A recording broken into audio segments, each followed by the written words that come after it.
Hi everybody, this is Kevin, and welcome back to another manga review. And once again, we're going to be taking a look at Fairy Tail from Hiro Mashima with volume 36, and the continuation of the Grand Magic Games with day 5, which is the final day, and the last chance for everyone to rise up and try and claim victory. And well, the last volume we had the tag matches. Of course, we started with Ichiya and the rabbit, which turned out to be Nichiya, versus Quattro Puppy, and Ichie was able to get his gag victory. He used the perfume of strength and grew all muscular. That was pretty good. But the main event was Natsu and Gajiel teaming up to face Sting and Rogue in the battle of all the Dragon Slayers, and that was a pretty epic fight. It went on for quite a few chapters, actually.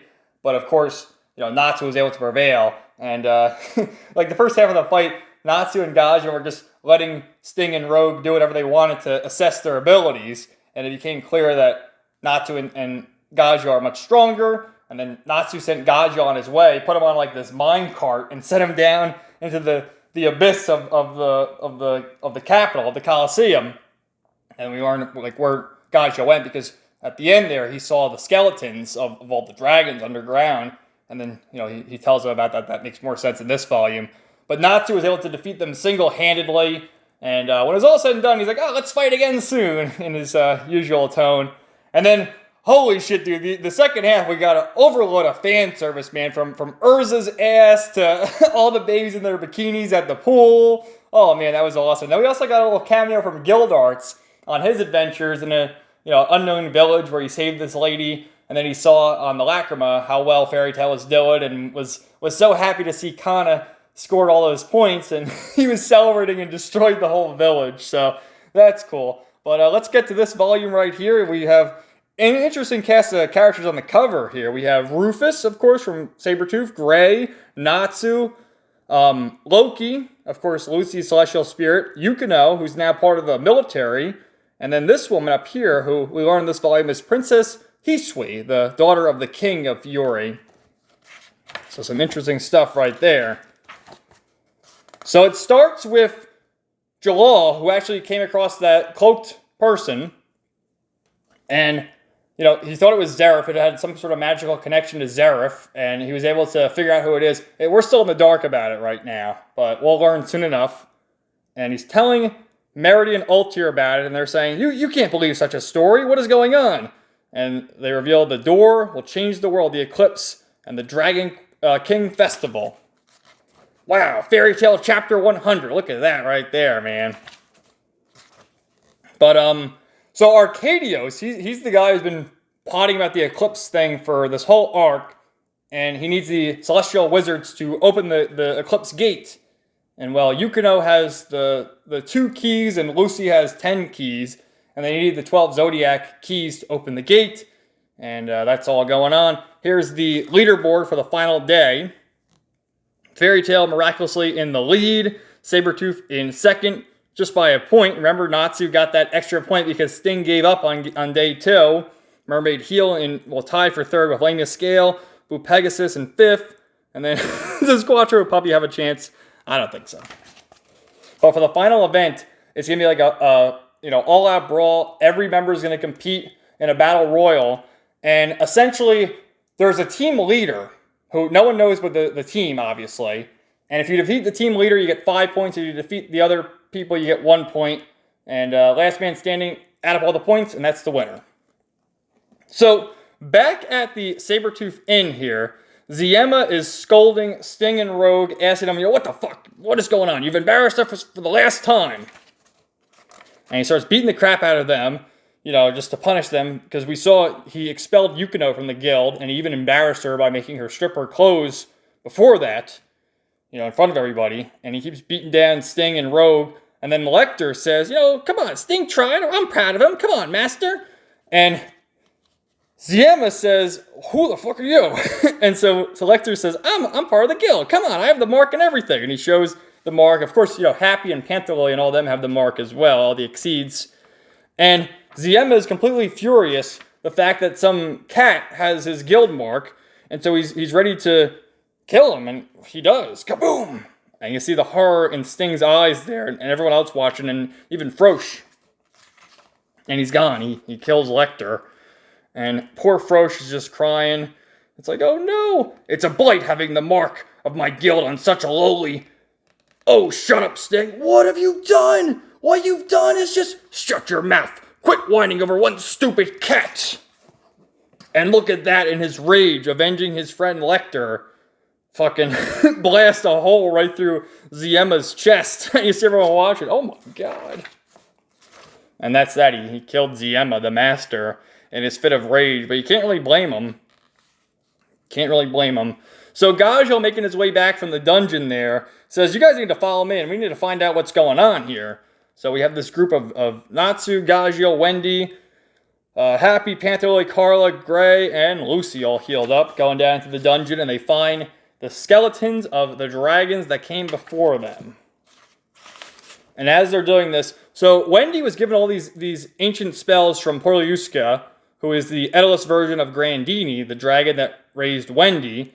And one of the spells is called Milky Way, which she decides to use here. And essentially can bring back the soul of a dragon so that they can talk to one of the dragons to find out what the meaning of this is. And then again, it cuts over to this cloaked person who's writing stuff down. Can we make that out? I can't see. No, I couldn't really see it. Hey, this place is off limits. Wait. Oh, the guy gets the note here. And it says, Eclipse Plan, or sorry, 7th day of the 7th month, Eclipse Plan, and the Dragon King Festival. God damn, dude. Look at my girl, Lucy. But, so Wendy uses the spell here, the incantation, to use Milky Way. And they're greeted with the soul of a dragon, which is manifested as sort of like a ghost. Look at this guy. Whoa. Ah! Look at their faces. I love it, man. But the dragon here reveals his name is Zirconis, the Jade Dragon. And he's threatening to eat them all. But he's like, oh, I'm just joking with you. I can't eat you. I'm a ghost. And he tells them about the Dragon Festival 400 years ago, how the first Dragon Slayers came to be. And of course, over 400 years ago, the dragons ruled the world. And then the humans began to rise up. And they attained the magic to slay dragons. And the one human, attained so much power with this that he even became a dragon because he bathed in the dragon's blood. And you see the silhouette of this. And they're like, he turned into a dragon? What is the meaning of that? And the battle gave birth to the name, the Dragon King Festival, where he slaughtered all these dragons. And that man who did that, who killed all the dragons, the first man to really use the dragon slaying magic to our knowledge, was named Acnologia. So, this dude here, you see the silhouette of, was one of the first Dragon Slayer users, and he killed so many dragons, he became a fucking dragon. And of course, this is Acnologia, the Black Dragon of the Apocalypse, who almost killed these guys 7 years ago on Sirius Island. And remember, Gildarts tried to fight him head on, and lost an arm, lost a leg, and had a fatal blow to his chest. So, before they can reveal even more information, Zirconis disappears, because I guess Wendy hasn't mastered that spell quite yet. And then from the distance here, we have Arcadios. And, this is where we learn that, he's not a bad guy, because he wants to defeat Zeref, and because of that, they need to use the Eclipse Gate to go back in time to destroy Zeref and Acnologia before they cause all this trouble. Because Acnologia and Zeref are still out there. They're still roaming the lands. Although we haven't seen them in some time. They're out there. So this guy's plan is to go back into the past, 400 years ago, and stop it. But just thinking about that, then, Back to the Future stuff, would these guys all still be alive? I don't know. There's a lot of pros and cons with time travel. So Arcadios says, follow me, we'll go to the Eclipse Gate, and I require your assistance. So as they're making their way to the castle, again, look at Mashima's artwork here of the castle. Incredible.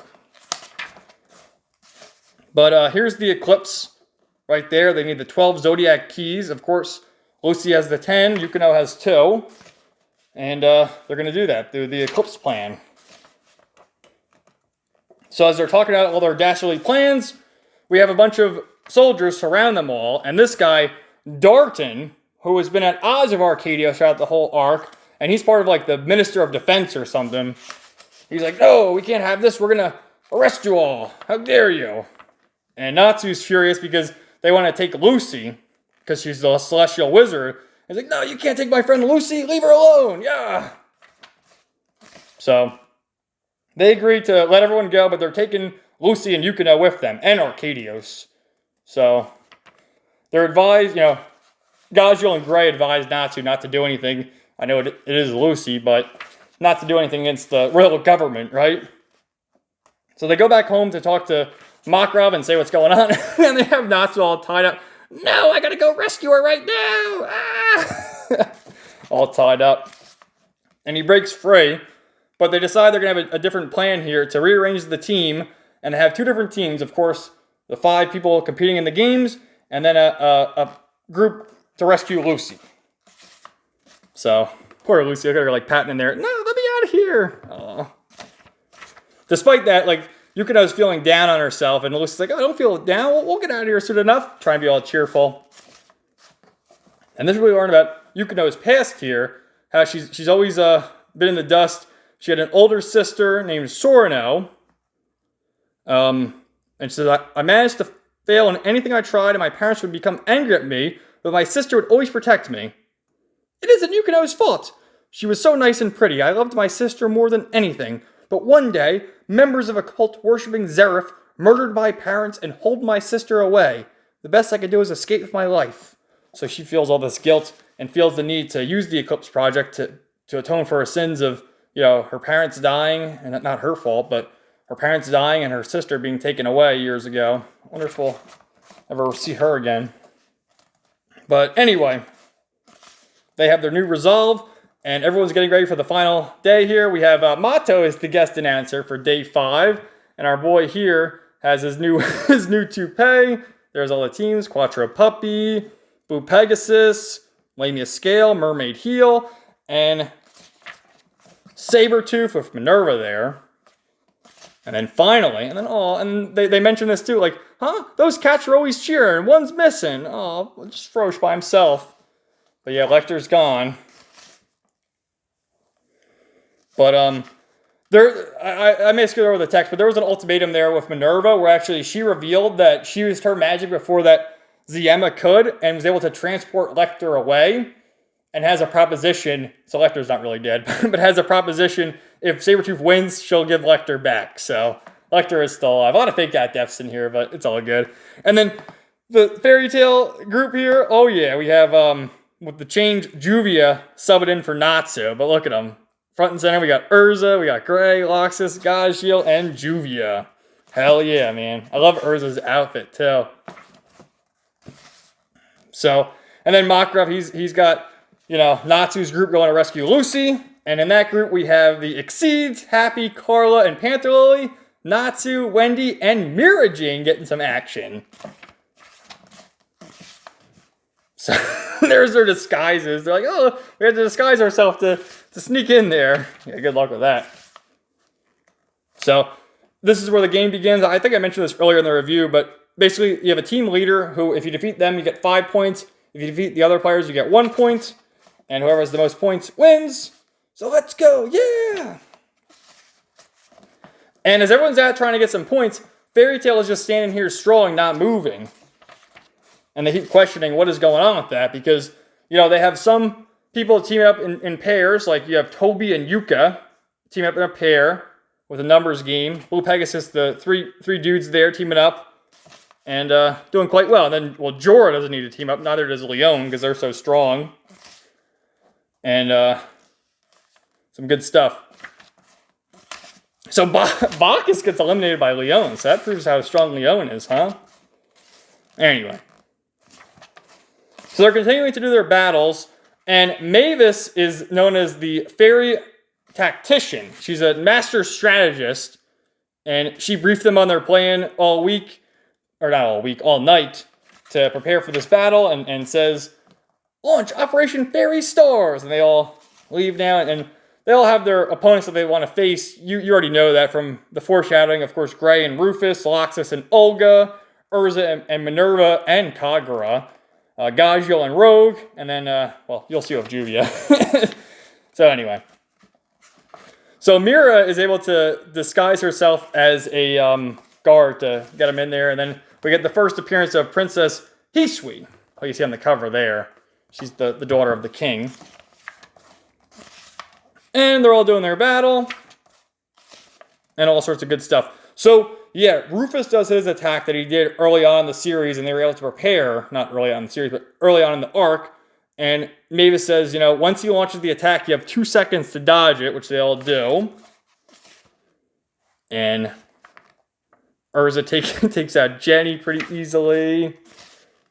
You have Gray take out this guy from, what's his name? Eve from Blue Pegasus. And all sorts of crazy stuff. So, oh my god. So here's Ichiya. He's just standing there, and he gets a one-shot by Jorah. Your guard is down! Men! The Wizard Saint Jorah.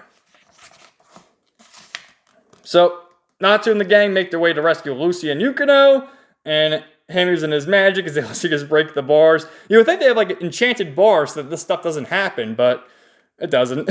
And Lucy's got her change of clothes. But as they're making their escape, there's a trap door! Oh no! And they fall down into the dungeon. Look at their faces. They all fall on top of Natsu.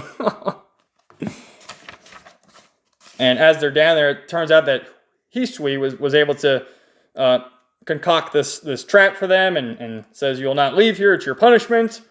And that's just that. So Gray is ready to face Rufus now. And before the whole game was about to start, they're talking about like who their opponents will be. And Gray says, I have to face Rufus because he was the one who defeated me and mocked me in day 1, so I have to get my revenge. And Mavis says, well, you know, in a one-on-one match, you may not defeat him, but there are times when emotions outweigh calculations. Show me the strength of your emotions. So Gray decides he's going to do it. He's going to overcome everything and use, you know, the power friendship cliche, but, you know, he's going to do it. So, and this guy has the memory make magic, so he can sort of fuse all the spells he's ever encountered before and combine it into one blow. And for Gray's power-up, as we know, he has to take his shirt off. He stripped Gray-sama! Thump, thump, thump. There's her heart. Thump, thump, thump. And he's able to manifest all these different ice blades. But it's so many that Rufus can't counter it. It's almost like Urza when she does her Scatter's Petal attack when she's in her armor with the hundreds of swords, right? So he does this attack, Dance of the Frenzied Masses! And to counteract Gray's ice magic, Rufus does a memory make fire magic. And because Gray has his rivalry with Natsu, this is a pathetic fire magic. Nothing compared to Natsu's fire. So he's able to overcome Icebringer. Whoa, man, look at him go. Hell yeah, and he defeats Rufus. And he takes Rufus's hat with Juvia watching. Oh, there's my Gray-sama. I love him. Oh, man. So Gray defeated Rufus. And as all this is going on, you know, you have Frosh all sad. No, Rufus, poor guy. And yeah, this is the whole thing. Oh, so they tell you here. They didn't tell you. I was getting ahead of myself. I thought I glossed over it. But this is when Minerva tells Sting, look, Lecter isn't dead. I used my magic to transport him away. So just in the nick of time. And if you bring us to victory, you'll get Lecter back. And that's the final say. So down in the dungeon, they're just talking about what's going on. And then, yeah, Yukino does kind of look like Lasana with the hairdo and everything. And, you know, a cute little moment with Mira Jane. Oh, you look like my little sister. And that's sort of maybe giving her flashbacks to the fact that her big sister, you know, disappeared all those years ago, protecting her. So here they are, going through this little crevice in the wall there to try and escape.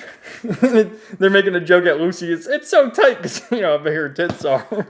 She can't fit through. But as they make their way through, they see an injured Arcadios here, not wearing any armor or anything. Remember, he's always wearing his armor. He's like all nicked up there. Crazy. What happened to Arcadios? Just run! And as they're looking on at him, they see this guy behind him. And he starts attacking them. And all these interesting characters make their appearance. And they reveal themselves as the Hungry Wolf Knights, who is an independent squad of assassins who work for the royal army and attack all the prisoners. So here they are. This is like their leader up there. But some interesting looking cat. Look at this fucking dude. Oh man. So he's gonna execute the lawbreakers, he says. And Arcadios says there's no way you can defeat them. Don't even be fooled by their looks. The magic they use is meant to kill. Because Natsu's like mocking him, especially this guy. Like, come on, we can beat him. He's pointing to him. So they're kind of cocky here. But Panther Lady transforms into his bigger form to do battle. And as a group here, they're trying to attack everyone, and then Mira transforms into Satan Soul. But, of course, they all get separated in the midst of all these battles. And, you have Natsu against this guy with the death scythes. You have Wendy against this chick. Pantale against that guy who, I don't know, is he kind of like Kana with his booze? Mira Jane against her. And then you have Yukino, Lucy, Happy, and Arcadios up against this Jamoke. So it ends right there with, Lucy and Yukino like, yeah, we can win this. And then Arcadios, no, you can't. Those he executes don't even leave bones behind, huh? Again, we'll see about him in the next volume, but, how is this guy? Arcadios is billing him as, the strongest of the whole group. But I don't know. I think Lucy and Yukino can prevail. We'll find out next time. But some great stuff right there. Absolutely love this series. Here's some art here. What do we got? Who's that? Jenny? And that looks like Wendy. Afterward. All sorts of good stuff. So, I love the series, man. I can't wait to share a few of my thoughts on the other volumes. And stay tuned next week for another review. And all sorts of fun stuff on the channel coming soon. Where is it? Yeah, there we go. There's a shot of Team Fairy Tail. Gotta love it, man. So thanks for watching, guys. Let me know your thought in the comments down below. And stay tuned for more videos coming soon.